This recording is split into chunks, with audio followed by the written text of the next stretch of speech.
আত্মশুদ্ধির জন্য তওবার আমল খাল্লিজ যুনুবা সগীরাহা ওয়া কাবীরাহা ফাহুওয়াত তুকা।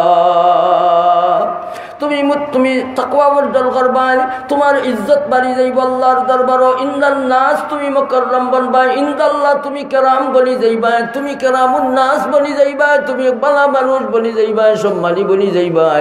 ইন্না আকরামাকুম ইনদাল্লাহি আতকাকুম। বাসিয়া থাকে হুকুম মানার লাগে তৈয়ার হয়। ডর হামাইছে, ডর হামাইব খার যার আত্মা শুদ্ধ হয়ে গেছে, সুবহানাল্লাহ, সুস্থ হয়ে গেছে, সুস্থ হয়ে গেছে।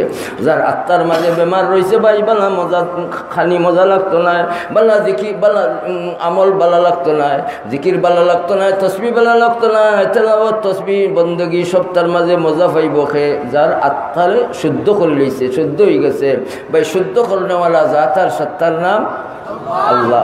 শুদ্ধ হইবার ব্যবস্থা আবার বলেন পয়লা আমল তওবার আমল। এখন জাহির থাকি পবিত্রতা অর্জন কর্ম, জাহির বদনের মাঝে গুনাহ থাকতো না, আমার আত্মার মাঝেও গুনাহ থাকতো না, গুনাহ জমা হয় আত্মার মাঝে শরীরের মাঝে। এই দুইও আমল খান যখন আমরা দুইটার জায়গারে আমরা যখন এইভাবে পবিত্রতা অর্জনের জন্য তওবার আমল কর্ম, তখন জবানের মাঝে, দিলের মাঝে, চলাফেরার মাঝে, উঠা বওয়ার মাঝে 24টা ঘন্টার মধ্যে এই বন্দার মাঝে আল্লাহর জিকির জারি হয়ে যায়। ওয়াযাকারা ইসমা রাব্বিহি।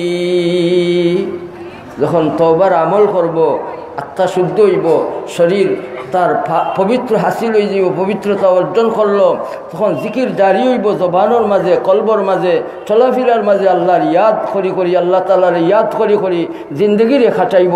আর এই জাকির যখন তাআল্লুক মা আল্লাহ পয়দা হয়ে যাইব, এই বন্দাবান্দির সময় নমাজও খাড়া হয়ে যাইব। এই নমাজ হয়ে যাইব মুমিনের জন্য মেরাজ।